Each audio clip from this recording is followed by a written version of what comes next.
Hey, you, take a look at this. This is a monkey that is playing a video game telepathically with his mind. Or in another demo, where the monkey could type in English by just thinking about what he wants to say. So, how is this possible? The answer is this little device right here. This is the N1 brain chip developed by Neuralink. The procedure is kind of freaky. They basically built a dedicated robot, the R1, to precisely plant electrodes into the brain. Then, the chip itself, which is connected to the electrodes, is planted on the skull. I wouldn't want anything like that near my head. If you don't know what Neuralink is, it's a company founded by Elon Musk in 2016 and has been making waves in the tech and medical sectors in recent years for developing implantable brain-computer interfaces. Just 4 weeks ago, they achieved a significant milestone. After 7 years of research and development on animals like monkeys and pigs, Neuralink has been approved by the FDA or Food and Drug Administration to start testing on human subjects. The approval was understandably met with mixed reactions. While many celebrated the advancement, many more expressed concerns. Neuralink has already secured the hospital site for their first trials, which will focus on enabling individuals with paralysis to control external devices using their thoughts. This controversial approval has the potential to change the lives of millions of people. So, what's next? What would this major step mean for the future of brain technology? But more importantly, humanity. Let's talk about it. Neuralink's primary objective is to create a device that can bridge the gap between the human brain and external computers. This might sound like a plot from this dystopian sci-fi movie, but it's becoming very real, and their first trials will focus on this goal. But this is just the beginning. Beyond controlling devices, Neuralink has even more ambitious plans. The first is to restore the brain, to potentially cure people with brain-related conditions. Let's say you've been blind from birth. Your eyes don't work, but your brain does. What this N1 chip allows is to stick a camera onto your head, link the camera onto the brain chip, and which via electrodes planted in your brain's visual cortex, translate the camera feed directly into your brain, allowing you to see for the first time ever. The same concept could work for basically anything related to the brain or the nervous system. Neuralink has already tried rigging a pig's spinal cord with electrodes, and it allowed them to send a trigger to stimulate the movement of her limbs, which shows that the chip can restore the connection between the brain and the limbs. Or basically, we can cure full body paralysis.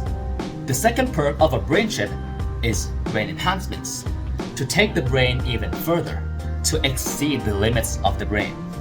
There is no reason why the tech that cures blindness couldn't be used to give people who can already see even more clarity, or even zoom with their eyes.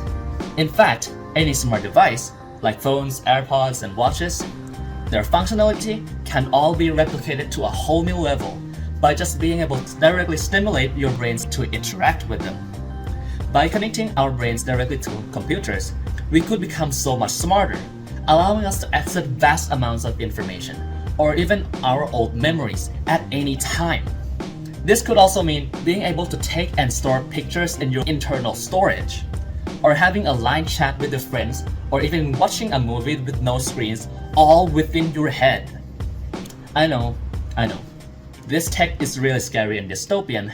Our lives are just fine. Why don't we leave people alone? But it's not really fine, is it?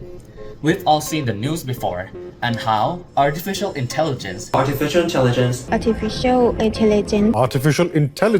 is getting out of hand, and is going to take our jobs in a few years. Elon Musk is saying we basically have two options.